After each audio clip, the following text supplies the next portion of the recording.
I hope you find this playthrough much more informative and complete than the prior one. In addition to it not being stuttery, I'm trying to take the lore a bit more seriously and pay more attention this time. I was kind of joking and riffing over stuff before, and I didn't realize quite to the degree that I would enjoy it. So now I'm going back with kind of a refocused mind on it. Alright, let's go into the hole to hell. Oh, let's not go into the hole to hell. It's loud in there. Sorry. Bad idea. Overpowering here. You don't want me anywhere near it. With you on that. Also, that just sucked away a lot of my HP. So I think we should go back here and see if we can grab some from one of these. I thought there was some leftover health. Maybe I'm mistaken. By the way, great glass break effects. I don't know if I'm framing it well, but you can see the glass actually shatters in like several dozen points. And you just break through it as well. A lot of this stuff breaks apart. Just really do some nice havoc. Okay.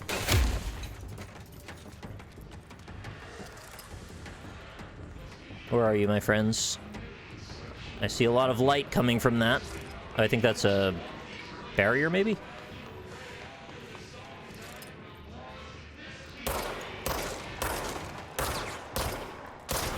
The gun isn't entirely accurate, by the way. Even on reticle, it's got a little bit of, like, dispersal to the rounds. But if you go for a body shot within reticle, yeah, I mean, basically you're gonna hit most of the time. Unless recoil.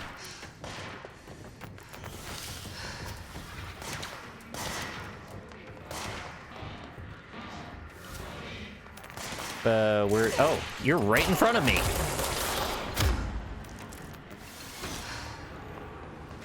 Okie dokie, let's move on.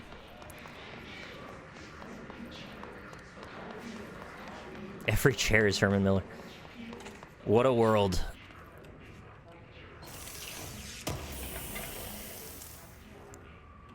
Undefined reading. That's more synthesis stuff. Also, the material composition and items themselves do somewhat matter regarding combat.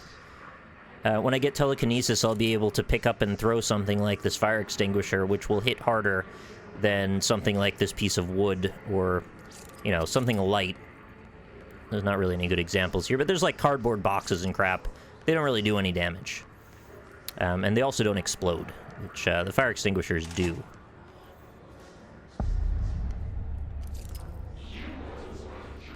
Yeah, I do try to explore this fairly well as well. God, I love the lighting. Like, this could be a desktop right there. That could be cover art. Oh yeah, I think there's a letter. Is that it? Ah, yes. So Dead Letter Office is kind of what it sounds like. A letter to the machine god. I had a dream, and I built the thing I saw in my dream, a machine that will contain God, but not the God you know, or the ones anyone knows, a new God.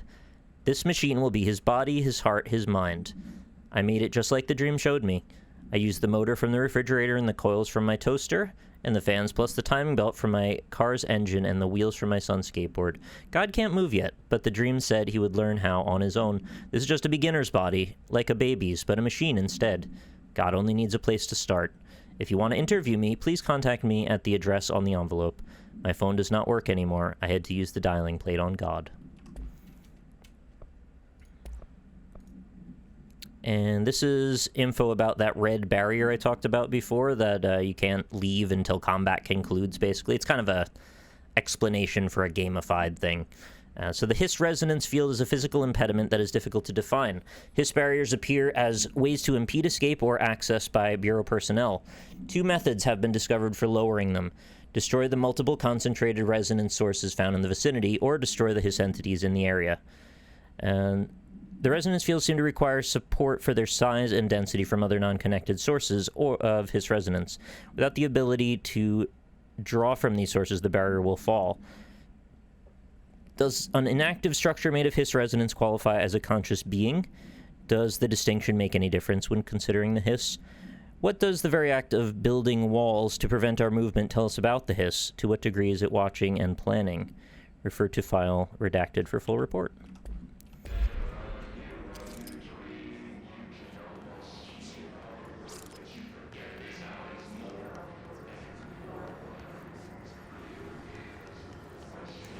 I also wonder, does this building operate in 4 dimensions? I mean, that might be frightening to comprehend as well.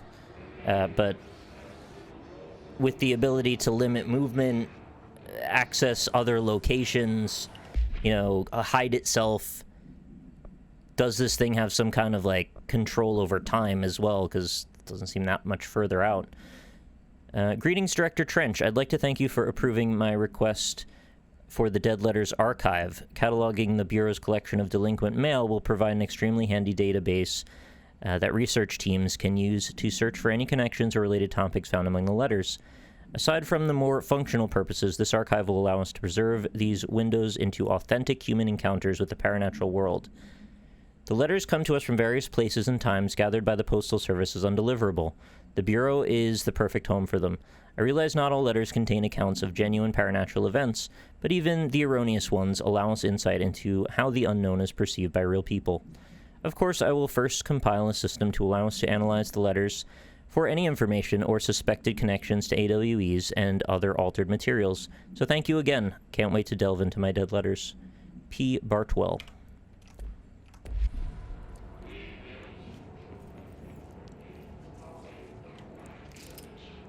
Do as you're told. Don't eat mold. Even the smallest amount of mold can cause serious harm. Contact security immediately. This seems like an important bit of foreshadowing. It's now the 3rd mention of mold.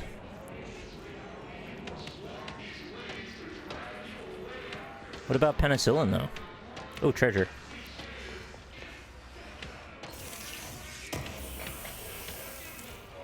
House memory, okay. Hey, buddy.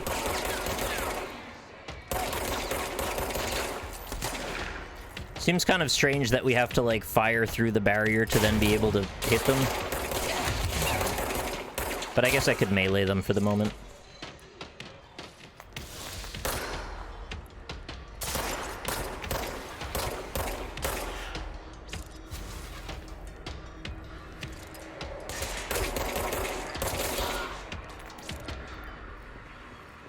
Cool, cool, cool.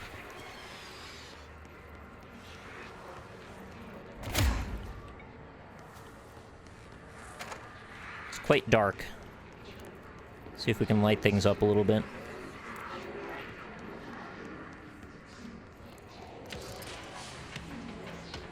Yeah, you see when they drop. It's time. There's 2 drops. You dropping from the sky and me dropping you to the ground.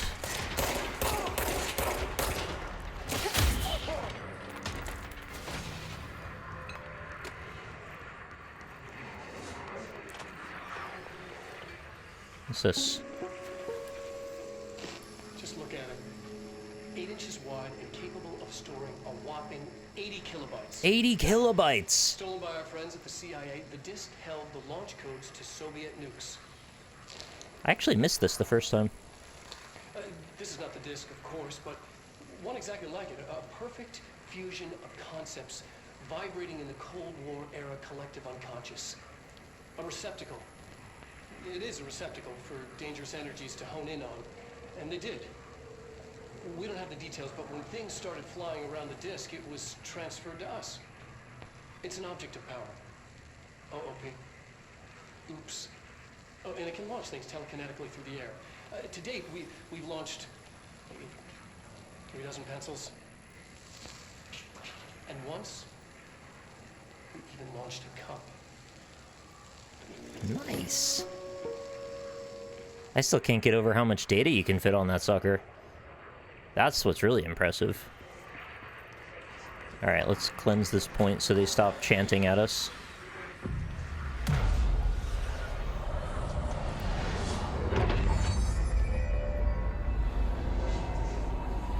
There it is.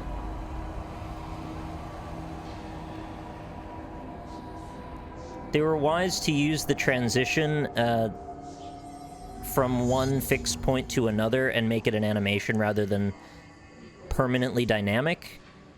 Oh, I didn't notice that last time. Holy hell. Cool. So what I mean is, like, there's a corrupted map version of this room, and there's a not corrupted map version. And although the transition between the two does use the two as keyframes, they're not permanently in the state that those modular forms can always move. It looks to me like once they sink into the wall and everything kind of goes back to normal, you now have the standard state.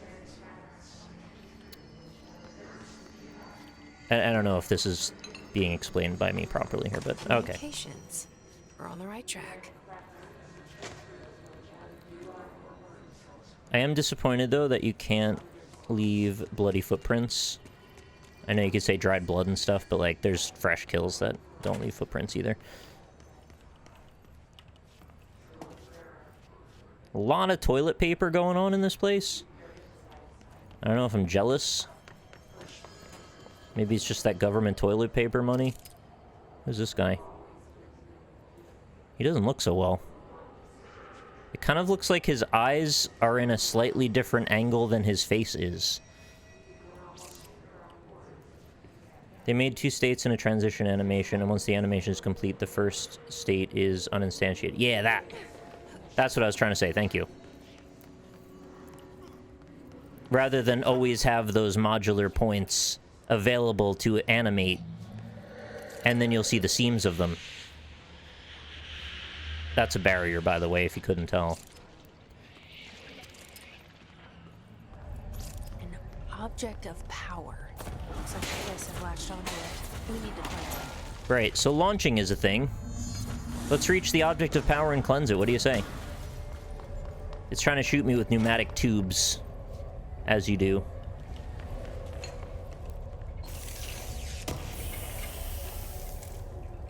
More house memory. The lighting is good in a lot of places, but yeah, this game is just phenomenal looking. I would say if you're someone who has an RTX card and you want to actually get something out of it... I mean, not that Metro had anything wrong. Metro is beautiful as well. But I love the use of the lighting in this particularly. I would say this is your intro to ray tracing game.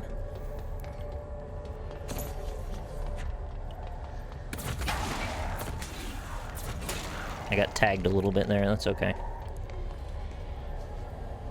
So you can see it's one of those, like, it's a ball of energy that seems to be sucking objects towards it in the center. We're going to encounter another thing like that later, but I think it's different. Cleanse it.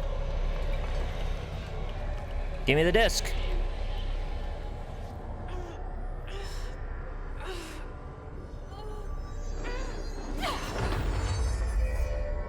I feel like this bit of gameplay in this room is so overused. It only took like 1 second to run through, to be honest. Teach us to believe, director. It's harder to hear you when I'm here. It's like the channel's been changed. The board's in charge here. They're pyramids in Bureau Seal. Are they really the ones pulling the strings? I'm not their director. I'm no one's director. So she's kind of saying, like, I'm not interested in being somebody else's puppet, especially when I don't even know who they are exactly. And now I know telekinesis. But yeah, you can thank the board for the telekinesis, I suppose.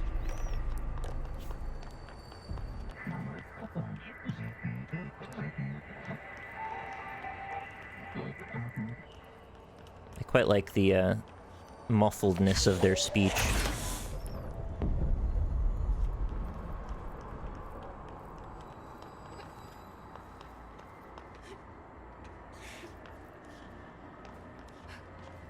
I feel like this material looks a bit less glossy today, doesn't it?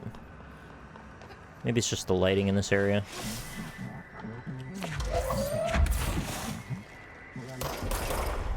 Yeah, so throwing objects is actually probably better than using weapons a lot of the time. As long as you have the energy to do it, it's worth doing.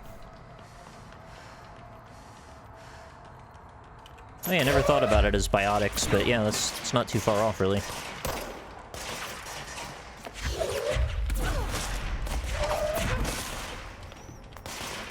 PsyOps, the Mindgate Conspiracy, anyone? A game I'm very fond of as well.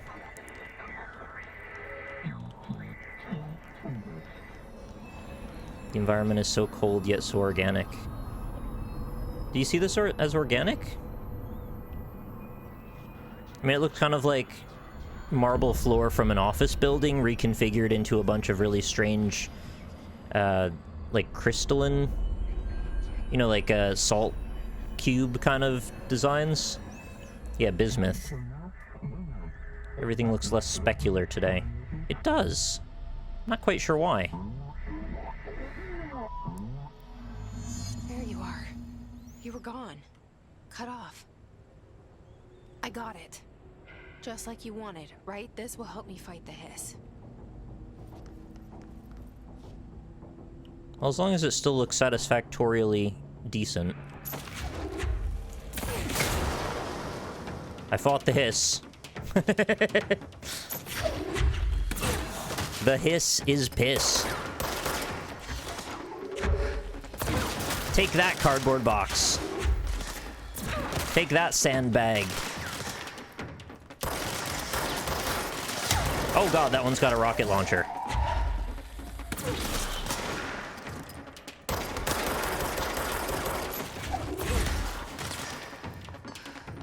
I mean, I guess I could just jump down there.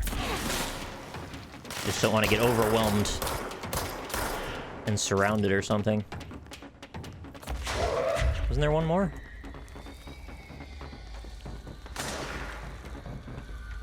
Where you at? Oh, bridge friend. Goodbye, bridge friend.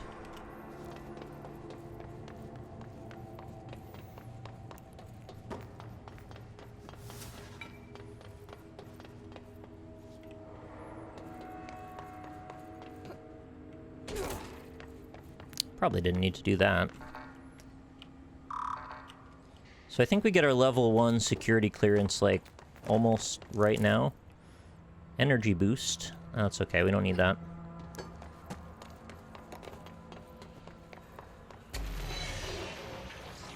No other powers so far, it's just telekinesis. But we will get more very soon. They give you, like, 3 useful ones fairly early on. Whoop.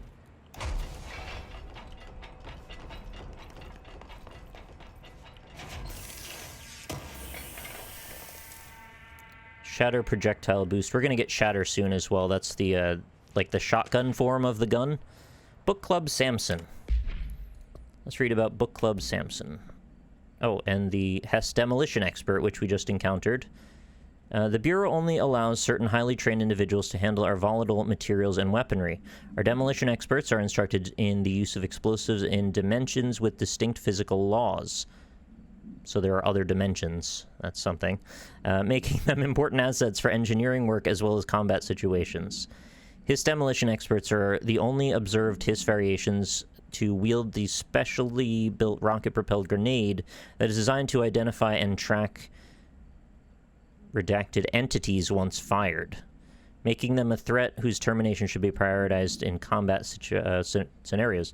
I find it remarkable that the Hiss restrict usage of this weapon to the Bureau personnel who train specifically for its use.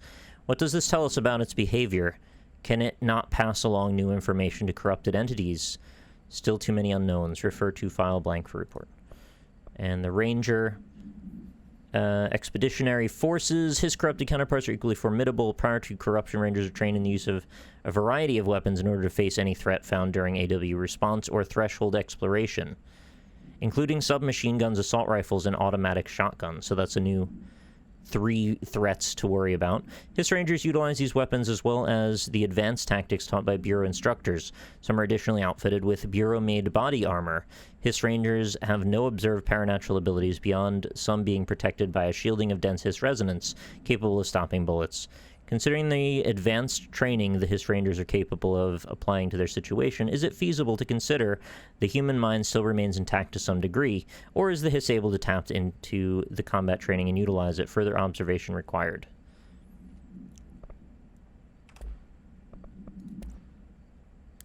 Alright, so the floppy disk. Containment procedure must be contained in a cell with no other loose material because it throws it around.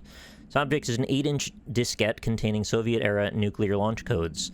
When bound, the object allows parautilitarians to telekinetically lift material and throw it a short distance. See Dr. Darling Presentation 11.15 for more information. The object is currently bound to Redacted for research purposes. Stolen from a Soviet military base located in Redacted by agents blank and blank with the CIA, the diskette contained launch codes to blank missiles, believed to be reserved for use against Redacted. After being returned to America, the diskette began throwing computational hardware at members of the decoding team. An informant of the CIA tipped the Bureau off, and it was requisitioned by agents the next day. So actually, it sounds like the reason that I have the ability to telekinetically throw things is because I am now bound to that diskette. Book Club Samson by L. Sampson. Book Club Notes for Penny. So I don't usually read a lot of sci-fi, but as far as space operas go, this was alright. The title, Unless You, could refer to a bunch of things in the book, I guess. But I thought it was a little vague and stupid. The way the characters kept throwing it around almost like a catchphrase got annoying real fast. The best part of the story was the space battles. I sided with Fixers, obviously, because they had the coolest tech and their motives were made the most sense to me. Honestly, if I had to choose between some hoity-toity flowers in guns space hippies or a badass bunch of warriors who go around devouring planets like cheap sushi on a Sunday, I know who I'm picking. That scene where they invade City Planet and convert the entire population using those brainworms, and that space dogfight between the two ace pilots, sign me the fuck up. What kind of ruined the whole thing for me was my favorite character got killed not even halfway through the story by getting a battery cylinder launched into his face by a gravitational anomaly. His death didn't feel necessary at all. 2 of 5. Oh, there was another one, sorry. Collectibles, multimedia. Wait, is this just... We saw that already, right? Just look at it. Yeah. 8 inches wide and capable... Yeah. I guess it just backs them up to your log once you've seen them. Oh, he gave it a rating. It wasn't that there's 5 notes. Emily said that the hotline can be reached through the mailroom. Well, that's this way. Can I get into this room? So many tubes. Here we go. Yeah, they do reward you fairly decently for exploring. I mean, all of these synthesis materials that I'm collecting are going to be useful pretty soon when I start getting new abilities to change my gun around. At the moment, they're a little bit just kind of being collected more than anything. Can't seem to move those. But I have to. So I should just do that.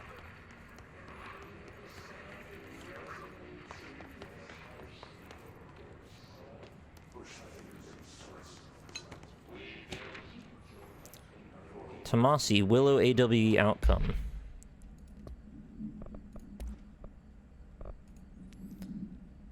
Re-information campaign summary of Willow AWE. National news sites have begun publishing the story of the polar bear attack on the Alaskan town.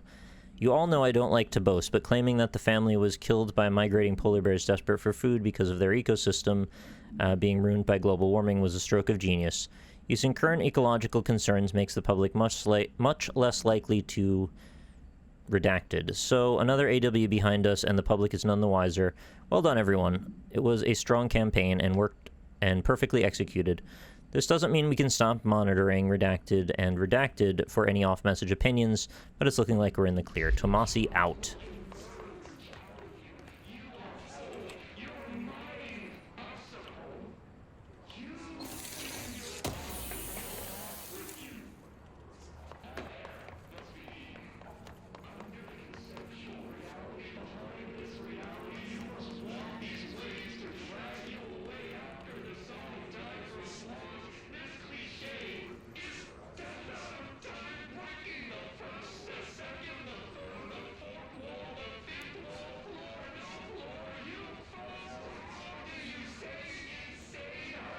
Wow, he just keeps talking.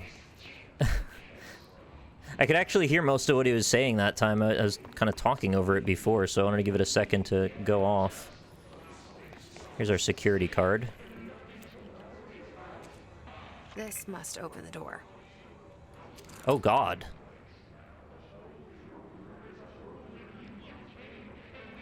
I don't know what that was, but when I picked up the card, he, like, lifted up slightly and started shuddering.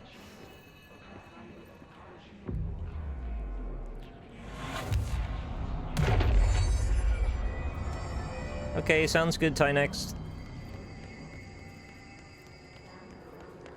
Yeah, I don't want to spoil it for you, so do what you gotta do. Yeah, the yelling did mention the fourth wall. And the fifth wall. Every wall. What about the Wonder Wall? Der Wunderwall. Do I go upstairs now, or do I go ahead? I think this is forward.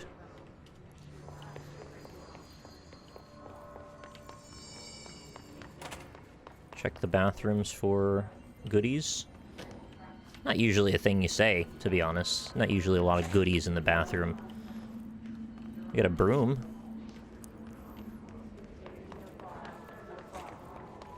I guess I'd rather goodies than baddies if I had to pick what's in the bathroom.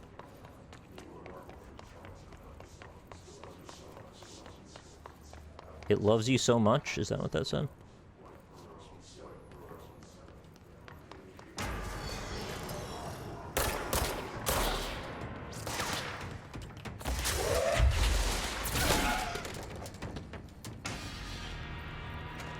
Oh, just like a little super quick encounter up here, I guess, is all there is.